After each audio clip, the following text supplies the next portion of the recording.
So let's get started.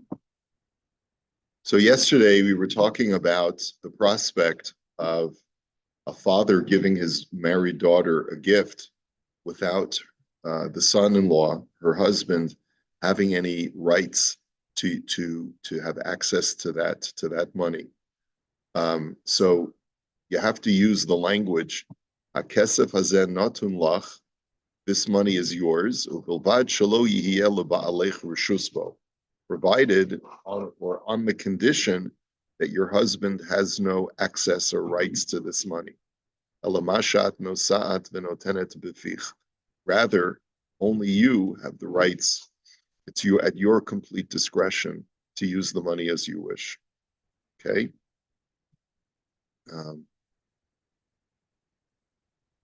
Kilomar shematana zu lo tiya shela ela lama shehi notenet b'fiha.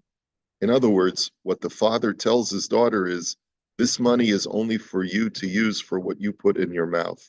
It's for you to use whatever consumables you want to use.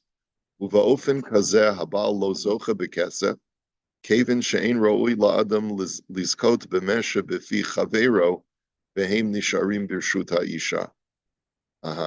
So in this way, the husband has no rights in this money, because a person cannot take hold of something that's already in his friend's mouth. In other words, because the father used that language, elamashat nosat venotenet b'fich, this money is like things that you put in your mouth, meaning that, like, once I put a piece of food in my mouth, you can't say, "Hey, give that to me," right? And so therefore the husband has no rights in it. I'm not sure why you have to use that language, but that's the language that the Gemara uses. So Rav Sharaga continues in this discussion that the Gemara talks about. He says, "V'nechleku b'Gemara Rav Shmuel be'eza nusach amar la aviha." Rav and Shmuel have a dispute as to exactly the way her father expresses this to her. That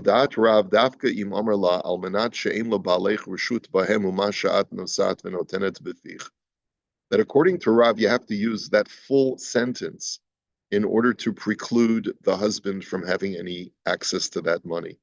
And only then will the husband have no access.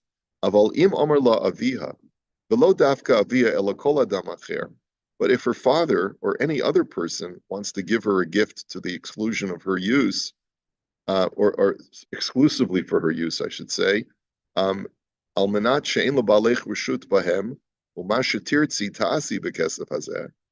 say I say to her, this is just for you, and your husband has no rights in it, and only you can choose what you're going to do with the money. In other words, he doesn't use that added clause that it's only for things that you put in and out of your mouth. So zoche habal bekesef ki hatanai batel v'hama'aseh kayam. So then, according to Shmuel, you haven't used according to Rav, you haven't used the right language, and therefore the condition is therefore no longer binding. However, Ushmuel cholek v'sover shafilim omer almenaz she'ein lebalech reshus behem amashetir tzitasi hatanai kayam v'lo zacha habal bekesef. However, Shmuel disagrees. He says, as long as you say to her, your husband has no access and you do with it whatever you want, then that's fine. And therefore, it's the father or the other person has successfully given her the gift. So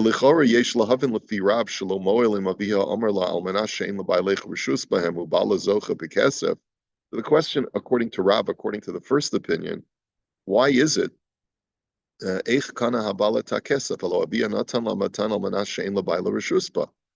Like, why does the husband have access according to Rav? Just because he didn't say it in the proper way. Wasn't it clear that the father's intention was only for his daughter to have the money, and he didn't want the son-in-law to have access to it? And if anything, if the stipulation on the gift was not legally formed, then wouldn't you say that the gift should go back to the father and not to the husband? Shaldas Shabaila Yiska who loaned matana. Because look at the psychology of the father. He said, I only gave you this gift so that you would have exclusive use for it. I don't want this gift to be a gift if your husband's going to have access. So if anything, if it's a malformed condition, then the gift should go back to the father, not to be able, not that the husband should have access to it. Because of Harashba b'Maseches Kiddushin, the kiven she'aviha masnel mashakasav b'Torah v'chala masnel mashakasav b'Torah to no batal al kain zocha habal b'kesef. So the Rashba gives one explanation.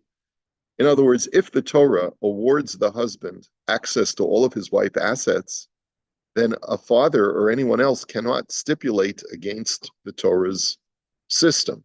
And that's the reason the Rashba says that your stipulation is null and void, but the gift is still a gift. But we discard your stipulation because you're masnal mashakasav b'Torah. You're making a stipulation that is completely contrary to the Torah law. V'haritva b'nedarim kasav haven diyad isha ki yad baila mimela hi ubaila nechshavim kuguf echad. The Ritva gives a slightly different interpretation. He says that since a man and a wife are like one person, as soon as it goes into the wife's hands, it's as if it went into the husband's hands. And it's therefore as if a person says to his friend,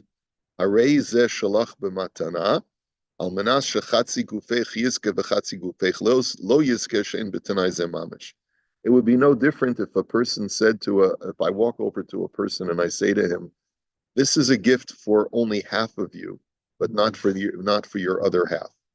In other words, I only want the right side of your body to be the owner of this money, but not the left side of your body. And that's impossible. So therefore, since a husband and a wife, it's a beautiful interpretation, by the way, to look at a husband and a wife as one person. So a father can't say to his daughter, I only want you to have it and not your husband if the two of you are one guf.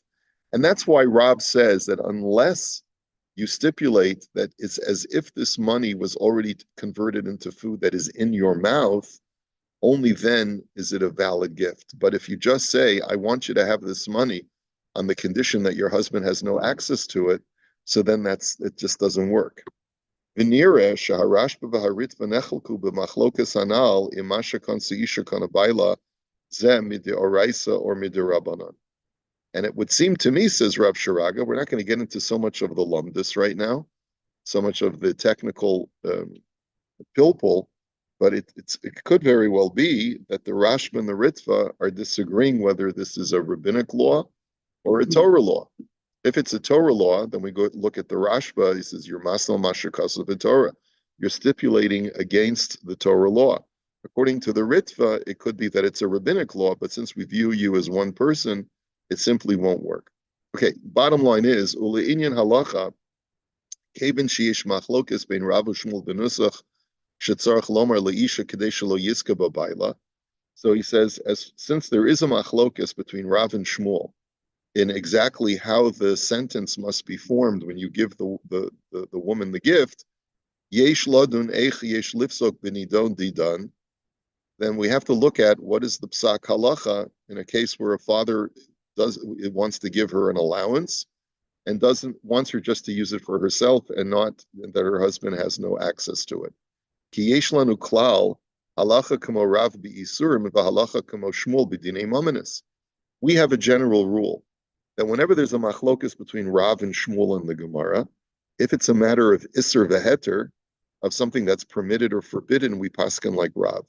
If it's a matter of purely financial law, we paskin like Shmuel. V'nidon didan ha'imu isurim omamanis. The question is, what category does this question fall under? It is there is finance involved in this, but it also has to do with husband-wife relationships, which is on the category of Isser V'Heter. So what category does it fall under? So, Hine Rabbeinu Tam Pasuk Kamo Rav Kevin Shekol Anidon B'Maseches Nedarim Hayal Yisurim She Chasano Aser Lo Lehanos Mei HaKesef. So Rabbeinu Tam says that it's an Isser V'Heter because you're trying to prohibit access for the husband to something. So it's because it's a question of what's mutter and what's aser. We would paskin like Rav, V'chein pasku harosh v'harayvet v'hamordechai.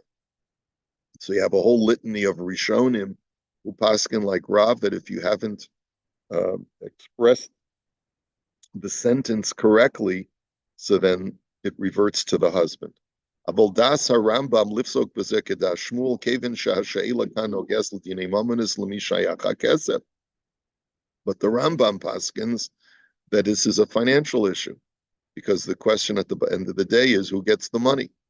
And therefore, v'halacha kishmul b'dinei mamanis, and therefore we paskin like Shmuel that as long as the father has made his wishes clear that he only wants his daughter to have exclusive rights in this money, doesn't matter how else he pronounces it, that's all that matters. And almanas she'en l'bailech rishus bekesef, and mashatirtzi tasi bekesef, and therefore, avol haramam having b'kavana Shmuel shetzorach lomer liisha shnei dvarim. The Rambam understands that according to Shmuel, you have to say two things. Number one, this is yours on the condition that your husband has no access, and on the condition that you can do with this money as you wish. Virak oz ein labayla rishus bekesef, and then and only then does the husband have no access. You have to make, it's like a two-part statement. You have to say it's yours on the condition that your husband has no access, and that you can do with it whatever you want. You have to say both those phrases. V'chein das Rabbeinu Shmuel hanogid b'shem Rav Amram lipsok Shmuel ulam lefi daito maspik shavia yomar o almanashen l'bailech rishus bekesef o shiomer la mashatirtzi tasi bekesef. According to other Rishonim,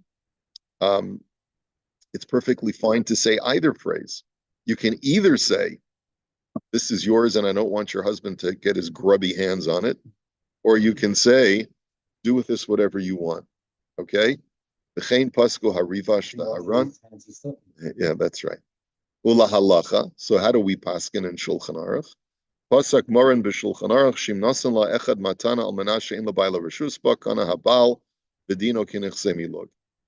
The Shulchan Aruch interestingly paskins that if any person gives her a gift on the condition that your husband has no access or rights in it, the husband still acquires it. And it is no different from any other asset that she brings into the marriage.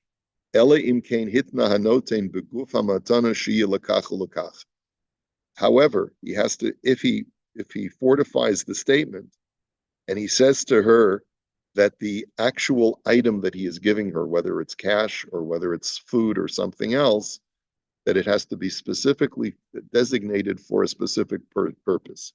Kigon sheyomar la. So, for example, he has to say to her, "Arei hamaot natunin lach, almanash shetilbeshi bahem, or almanash shetasi ma shetirtzi b'li rishus habal ad kan devar." This money is yours on the condition that you convert it into a dress that you will wear. In other words, he has to designate the specific purpose. I'm giving you money to buy a wedding dress. I'm giving you money to buy food for Shabbos. In other words, you have to say the specific words that the money is for. That's one way to remedy the situation. Or you can say specifically that you do whatever you want without your husband's meddling, without your husband getting involved. So the Shulchan Aruch says either statement, either designating what it's supposed to, the money should be spent for, or specifying you use it for whatever you want without your husband telling you. Those either phrase is acceptable. B'zeu kedas Rambam, which is consistent with the Rambam. V'chein b'Shulchan Aruch Yoredeya, pasak b'stam kedas Shmuel v'hevi estas Rav b'yesh omrin. And the Shulchan Aruch in Yoredeya, that was in Eben HaEzer, which deals with marriage issues. In Yoredeya, you have a similar psak. It brings the psak of Shmuel, but it also brings the opinion of Rav as a yesh omrim, some say. V'lachein halacha l'maisa. And therefore, halacha l'maisa im aviha omar la. If her father says to her the following words, Al menas she'ein lebalech rishus ba'kesef bilvad, zacha bazeh habal. If he says to her, on the condition that your husband has no access, that's insufficient. Her husband will have access, and we will be able to say to his wife, give me the money. Aval im hosif Omar mashatirtzi tasi bakesef. But if he adds, he says both phrases. He says, I'm giving you this money for you to use for whatever you wish, and on the condition that your husband has no access. He has to say both phrases. So then, then halachically, the money is hers, and she can do with it whatever she wishes, and her husband has no right to meddle in.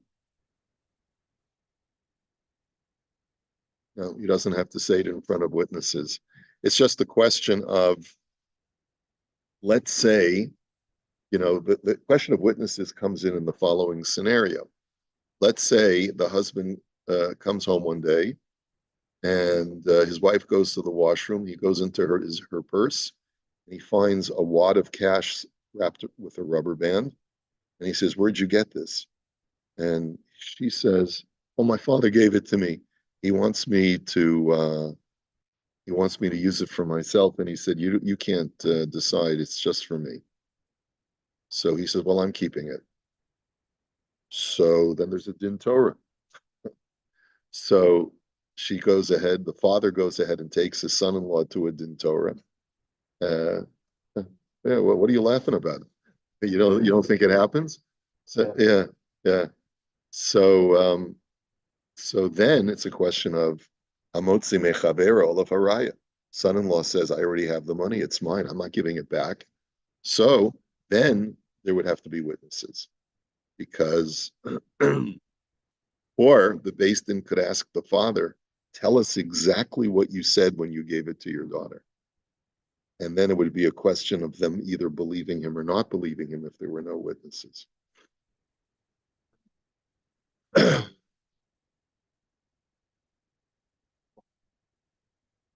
No, I don't think it makes a difference. We don't see a distinction. No. Yeah, it doesn't seem to make a difference.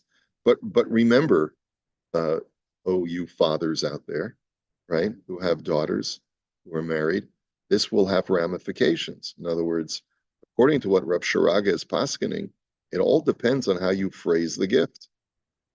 You have to be a Talmud Chacham when you give your daughter a gift and you say to her, in my wife's family, I think I've told you this before, there's something called a kneppel, where the wife, my mother-in-law had a stash that she didn't tell her husband, my father-in-law, about. That was her stash. And that was a what? knot in a knot in a handkerchief. That's what a knipple. It's a knot in a handkerchief. Yeah, it's a For knot in a saving money. handkerchief. Basically, it's a bunch of cash that you wrap up in a handkerchief and you keep in the back of the closet where the husband never knows about it. And you use it for like a rainy day. A lot of times, the husband will say, I want to buy a boat, and do you have any cash? And he wants to put everything. So she can say to him, no, this is her kneppel, this is her stash. And so you may want to contribute to your daughter's stash, right? So you have to make sure that you express it to her in the halachically correct way. So you have to say two statements. Number one, your husband has no access to this, has no rights to this. And number two, it's only for you to do whatever you want. Okay. It's probably better for him not to know for shalom bias. Yeah. Right. If he knows about it, then it's going to be probably you're more likely to be shalom bias problems.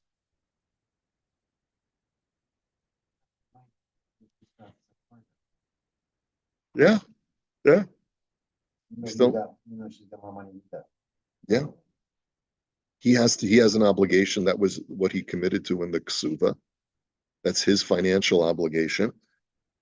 And he has a right to demand from her in exchange for that support certain domestic duties in the house.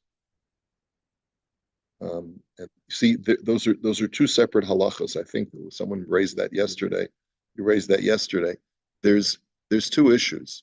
One is in any Jewish marriage, the financial burden is on the husband to provide for the wife, and the work burden is on the wife to perform certain domestic duties.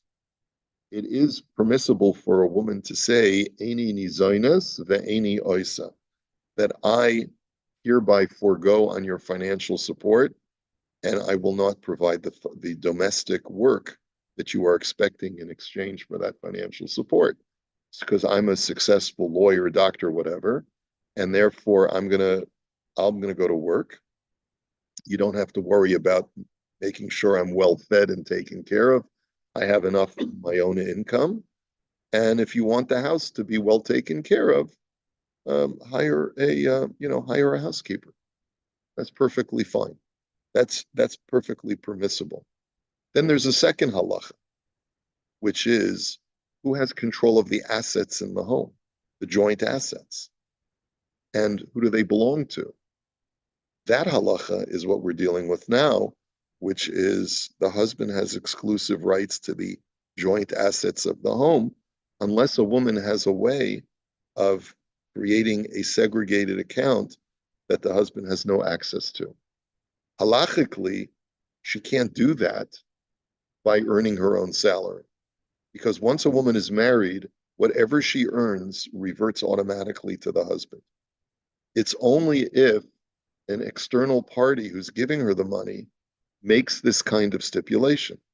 So, in a situation where, let's say, the husband and a wife, where the wife wants to be able to be financially severed from her husband, not necessarily a good idea, because it's probably not a good sign of a successful marriage.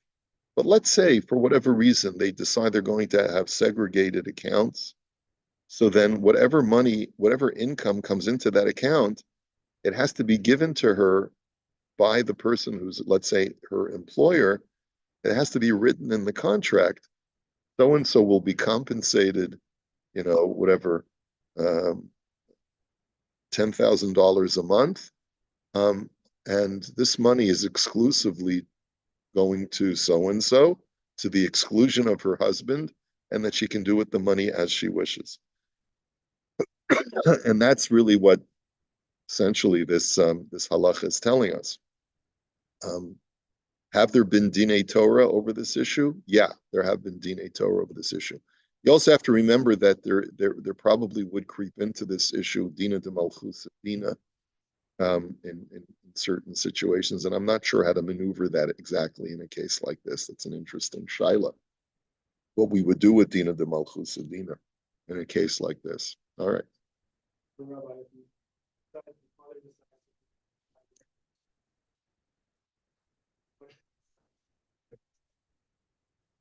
trust sets up a trust for the daughter, gives her the money.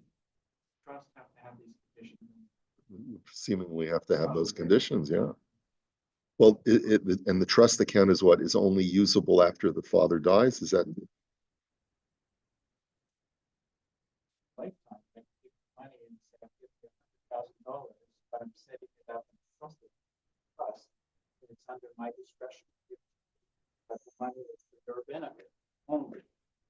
So it would have to be stipulated in that trust document, however that's formulated, on the condition that your husband has no access to this money and that you do with this account as you wish.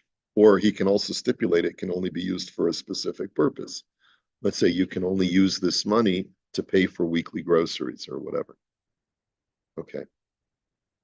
Let's go on to the next shaila. Just get started on it today. With Siman Samech. Shchiv meira shetziva kodem moto latet matana legoy. Person is on his deathbed, and he tells his heirs, those who are going to be in charge of his estate, that I want you to give a gift to a certain non-Jew. Okay, so the Sheila works like this. Lefnei sheReuven niftar, utziva et banav b'mitat cholyo, ech lechalek et nechasav. Reuven is close to death, and he tells his children literally on his bed where he is in the hospital or wherever he is, this is how I want you to distribute my assets. Uvein hasha'ar tziva latet matana legoy echad shaya chaber shalo. And in the course of his last wishes, he tells them, I want you to give a certain gift to Ahmed. He was a good friend. He always took care of me. And I want Ahmed to get a gift. The question is, are the children obligated to fulfill the father's wish?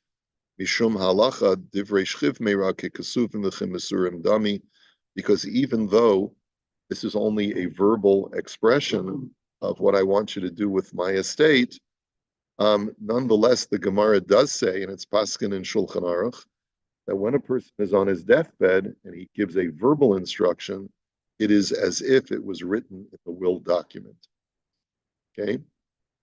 So what is their level of obligation once they know what the father wants them to do with his estate? So this is now we're getting into wills and estates. That's our new topic. We went from mekach tos, from sales transactions under false pretenses.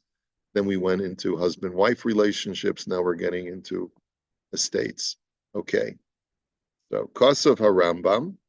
So the Rambam writes, Sha'asar Yisrael latet matnat chinam legoy. The Rambam says that you're not allowed to give a gift for naught. In other words, if there's no quid pro quo, you're not getting anything in return, then you're not allowed to give a gift gratuitously to a non-Jew. Aval mutar latet leger toshav.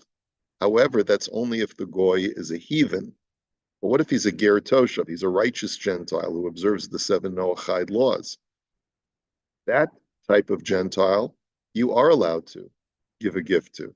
Shene'amar lo tochlu kol nevela lager asher bisharecha titenena va'achala o machor lenochri. Because the Torah says, and it's a very interesting the way the Torah phrases the pasuk, you may not eat carrion, an animal that died of natural causes that was not slaughtered. What do you do with the meat? Either give it as a gift to the ger toshav, to the righteous Gentile who observes the Noachide laws, or sell it to a nochri, to a foreigner, meaning a person who's a pagan, which means that he's an idolater or in some other way he does not observe the Noachide laws. So, dafka leger titnena bechinam, aval nochri asar lases lo matnas chinam ela dafka b'mechira. What we learn from that pasuk is you can only give a gift to a righteous Gentile, but you may not give a gift to a non-righteous Gentile, but instead you can only sell it to him.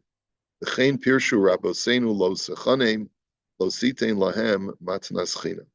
And therefore our rabbis confirm this by saying that when the Torah says the words lo techanem, which is in a different context, but the rabbis understand from those words, you may not give a heathen a free gift.